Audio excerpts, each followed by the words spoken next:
That will be a really cool event that LSU playing Oklahoma on Friday, Texas on Saturday, and Baylor on Sunday. It is also a sneaky good weekend for college football, kind of off the radar with recruiting. Junior Day here in Baton Rouge. Big weekend for Brian Kelly, Frank Wilson, and the staff. Here to help us out with it is the best in the business, our friend Shea Dixon from Go247, who covers recruiting. You can find him on Twitter. Find him all over social media at Shea Dixon. Good morning, Shea D. How we doing? Doing well. How are y'all? Doing good, man. This is an enormous weekend for Brian Kelly. Let's start with this class overall. We're just coming out of a class at a cycle, Shea, of 22 that was so decorated, so talented, felt like it had every position that a college football team needed. And not only did it have players there, they had very high-end players at every position in the state of Louisiana. What does this class of 2023 stack up like? You know, I think we'll learn more, Jordy, as time goes on. Obviously, guys in the 23 class are just finished their junior season. So, you know, as guys get to eval periods, which is, you know, across the month of April, and really as they get around college coaches in March, and as I noted, April, May would be an eval period where you go out and see kids at their high school, and then obviously June is kind of the month where you host camps, and that's when you really start to see a lot of these guys emerge. And then they've got senior years. So a lot of shuffling still to come. We updated our national team, I should say, updated the top 247, which ranks, you know, top 247 kids in the country, and Louisiana at 11 in that list. And that's about on par for what they'll normally have in a top 247 for around this time. So I think you look at it every year as Louisiana's going to have talent, just how much. And at the top this year is not a whole lot different than last year as a quarterback, right? It's Arch. And beyond that, you've got a couple of really good linebackers in Tackett Curtis and Jaden Osbury. You got a couple of really good receivers in Shelton Sampson down the block here at Catholic High, and then Omarion Miller, who they have committed right now, their only 2023 commitment. A guy who committed to Coach O in them and is sort of stuck with them and is now being recruited heavily by the new staff, and he'll be in town this weekend for Junior Day, and he said he's putting on his recruiting hat and coming to help out. So the one guy you've got in the boat you're feeling good about, but a couple of linebackers, a couple of receivers, one big name I would say that currently is ranked right behind Arch as the number 2 player in the state is Derek Williams coming out of Westgate, which is Keishon Butte's home. Danny Lewis obviously just picked Bama coming out of Westgate, and now you've got Derek Williams, who's pretty consensus, a top 5 safety nationally, and a really, really good one. And they've known that, LSU offered him his freshman season almost. So a lot of teams will be in the mix there. And that's kind of just your top 100 guys. There's some running backs in Trey Holly and Caleb Jackson being here in town at Liberty. There's a number of DBs, Jordan Matthews over at Woodlawn, Curly Reed at Lake Charles College Prep, Marjavius Moss up in Northwood, has emerged as a guy to watch. So I think as these months go on, Jordy, we'll find out more and more. We looked at last year as pretty top heavy. I mean, boy, when you had Will Campbell and Emory Jones and Quincy Wiggins and obviously Shaz and Aaron Anderson and Walker, you felt really good. I mean, that was 5, 6 guys, and I may be overlooking someone that were all Jacoby. top 60 type. Jacoby Matthews. So, you know, that's what, 7 guys that were legit, no doubt, top 100 players. And I think that's why we saw Brian Kelly. Look, he knew they came in late in the game, but boy, you had lost a good bit of those guys. The receivers all went to Bama. And I think putting an emphasis on Louisiana is important. And certainly Frank Wilson and that whole staff from here in Louisiana understand that, but it's got to come from the top down. And it seems Kelly is prioritizing those guys, but they'll get, meaning these juniors, will get that first kind of in-person sit down and feel of the new staff this weekend, because all of February was a dead period. So this is beginning of March. So because of a couple of days ago, it was the first time they could even host kids. And obviously everybody gears up for that big Saturday push, that first open weekend. Quarterback question for you. Brandon Gibson inside of the chat asks Shea about Jaden Daniels, the Arizona State transfer quarterback. Where does LSU sit? And then where do you sit on the evaluation of the 2 quarterbacks in the state this year in this cycle? Arch Manning, of course, being the number 1 guy, and then Eli Holstein at Zachary, who is committed to Texas A&M. And I guess you could throw Ricky Collins in there at Woodlawn, who's committed to Purdue. Sorry for all the information in that question, but Jaden Daniels, the transfer from Arizona State, does LSU where the interest at is on him, and then the quarterback cycle here in 23. Yeah, it's interesting. I mean, they still have 4 open spots left to fill in the 22 class. So if you're talking about transfers, that would be them. Now, a week ago, I think people said that it had come out of Missouri that Jaden Daniels had signed with them. And Jaden Daniels came out and said, that's not true. I'm not signed anywhere. There was buzz that, or at least some reports out there that he could potentially be taking a closer look at LSU than a lot of people realize, and that, perhaps could come through. And that's on Kelly and them down, because they'll have a feel starting at the end of this month, and certainly after just being around the guys, of what their quarterback room looks like. And obviously Walker Howard's a little banged up right now, but the goal for him is to redshirt anyhow. So what do you have with Miles Brennan? What do you have with Nussmeier? Do you feel good about it? And do you even entertain a guy like Daniels? Again, like I said, we saw some reports out of Arizona earlier this week that said that LSU could well be in the mix here. And if they're going to do that, Jordy, they're going to do it quietly. No need for that to be all over the place. And until you know what you want to do, because quarterback is obviously such a tricky position when it comes to recruiting. You only take one each year as a high school guy or whatever it might be. But if you're looking at a transfer, you just got Brennan back out of the portal.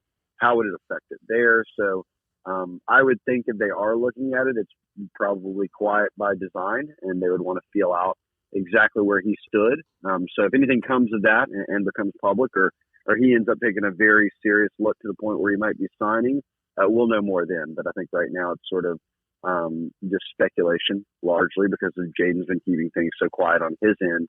As for the state, Arch is Arch, right? And everyone knows he's still the number 1 quarterback in the entire country, but everyone's going to say, all right, save your breath, Shea, he's not coming to LSU.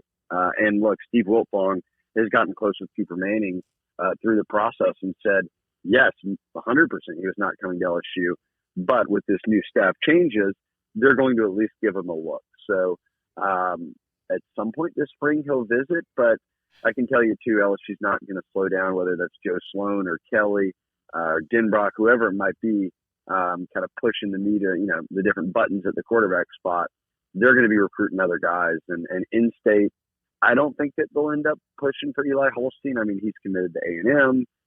He seems locked in there. I don't think a Holstein-Walker Howard reunion would be in the cards there. So if I move past that, yes, for sure, I'd look at a guy like Ricky Collins as someone who you probably want to look at more in the spring, get him to camp this summer and let him throw. Joe Sloan, for instance, was at La Tech, right, as DOC. He's very familiar with what Collins can do. So he's currently committed to Purdue, but obviously he'll take a look around and certainly will drop by LSU summer camp again. I'll give you a name, though, for this weekend, and it's the name that seemingly has been atop their wish list in a way, and that's Dante Moore out of Michigan. And he's a big kid. He's got some big numbers, and they immediately, once the staff got in place, and if Sloan flew up to Michigan, checked in on him. They've been on a lot of phone calls, and I think teams kind of all over, certainly in Michigan, Michigan State, Penn State, Notre Dame, your Midwest, Northeast teams kind of see him as the guy in that region and are all over him coming out of Detroit. But he'll use his first visit on LSU. He'll be here this weekend on a visit. He'll be there for the junior day. And just this past, yesterday, whenever I noted 24/7 updated their rankings, he moved into the top 10 nationally. So now right behind Arch, you've got a couple of West Coast quarterbacks, and you've got Dante Moore sitting at number 8. So they're getting looks right now from guys who are on that same level as Walker Howard, or 5-star quarterback type prospects. And certainly hope he can continue that trend after landing him this past cycle. How do you like the running back class in this cycle with Caleb Jackson and Trey Holly as the local guys? I like them both, and I think that both of them are going to be fun for the staff to eval. I mean, Trey Holly is absolutely dominated at Union Parish. I mean, he started since he was in 8th grade. Now, the knock on him, I would think, from whether it's talking just to college coaches or people who are in the scouting industry, would be that he's 5'7". Now, look, Clyde Edwards-Helaire ain't the tallest guy ever. So you get it, but how fast does he run? Clyde is an unbelievable tester when it came to just natural athleticism. And then I think you also look at, gosh, you add up his numbers, he'll have like, oh man, 1,200, 1,500 touches in his career coming out of high school, which is more than the average quarterback would have, throwing the football, let alone toting the rock. So does the wear and tear or mileage, matter at all? I think that'll be a debate. That'll be fun to have, just because you can say all you want. Yeah, sure, he carries it a few hundred times a year, but boy, he puts up some numbers. And then Caleb Jackson, I like Caleb Jackson a lot too, coming out of Liberty. Plays in a higher class, played some tougher comp, certainly put up big numbers. I think at one point he was at like 14 yards a carry. He's landed some big offers. And if Frank Wilson, though, is going to approach things the same way he did before, then even if it was Kenny Hilliard and Jeremy Hill or, whomever it was at the time, he wanted those guys at camp. He wanted them to come, he wanted to see them in the spring. He wanted to see them compete at camp. And I would expect that's in the cards for these guys. So I'd be a little surprised if they just started pressing for running back commitments right now. But I'll also note that it's kind of the one position where out of state Frank Wilson hasn't just been handing out, blanket, here's 15 new offers to running backs around the country. Really, I think there's only been 2 guys that have been offered by Frank Wilson from outside the state.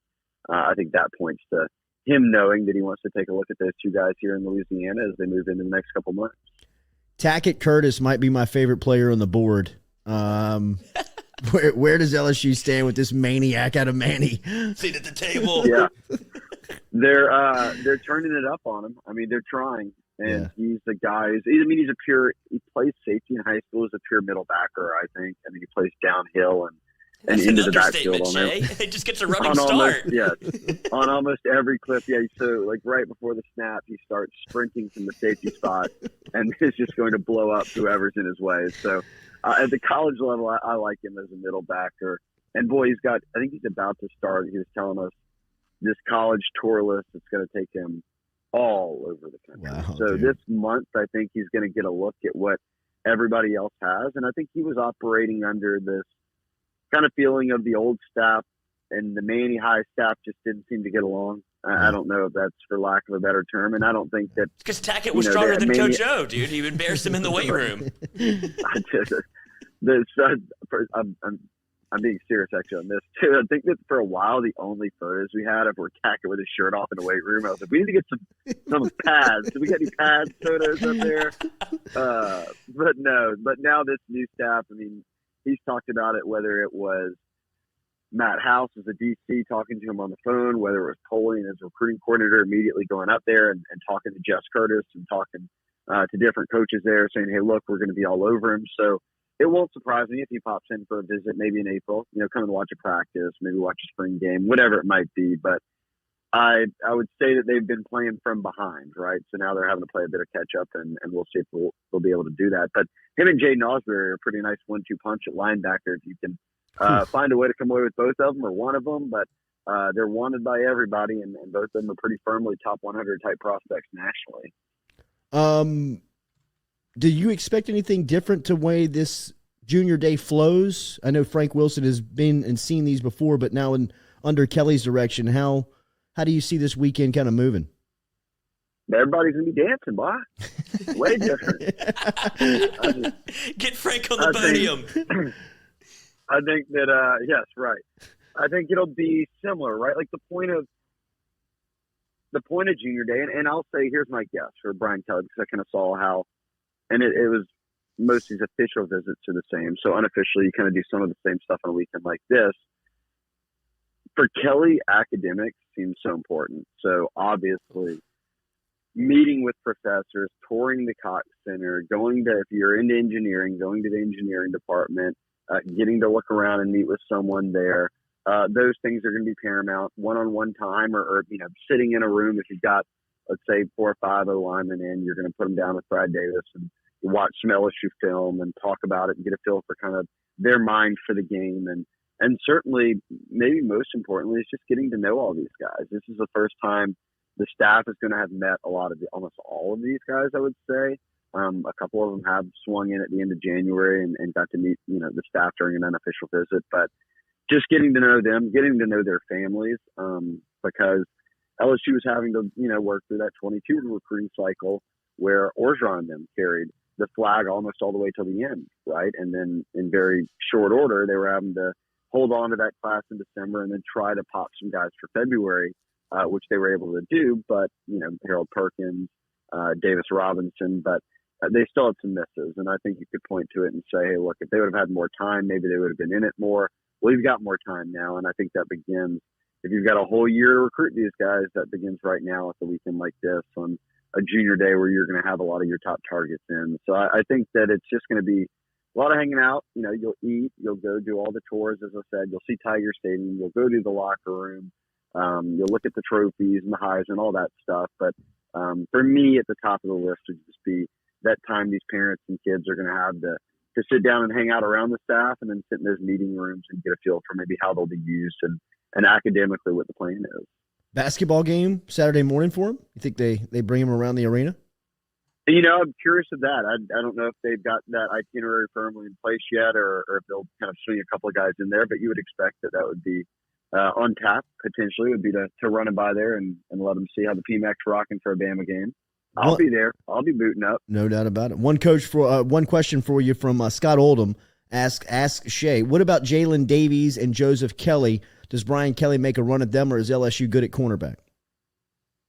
I don't think they're great at corner. I think that they think that they're better and certainly a better spot than they were, but I think that's still a position that they're watching in the transfer portal. And those are a couple of the top names that people are throwing around right now because they're in the portal.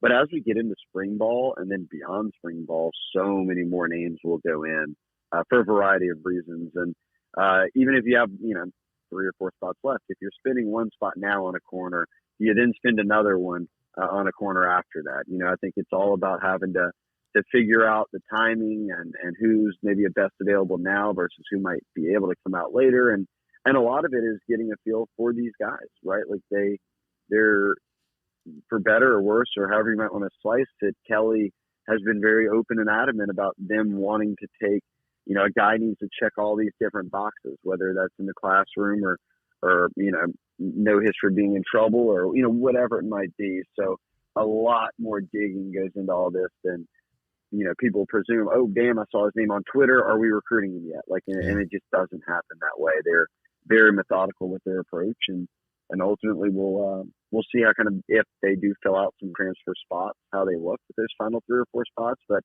I'm not ready to take any position off the table from quarterback to corner to O-line to linebacker, whatever it might be, just because this roster was in need of a rebuild. And when you're in that spot, tight end is another massive need position. When you're in a spot where you're rebuilding a roster, you sort of have to, you can't afford to look away from any position. Last one, Josh Richard asks Shea, what does the offensive line in 2023 look like, that recruiting cycle?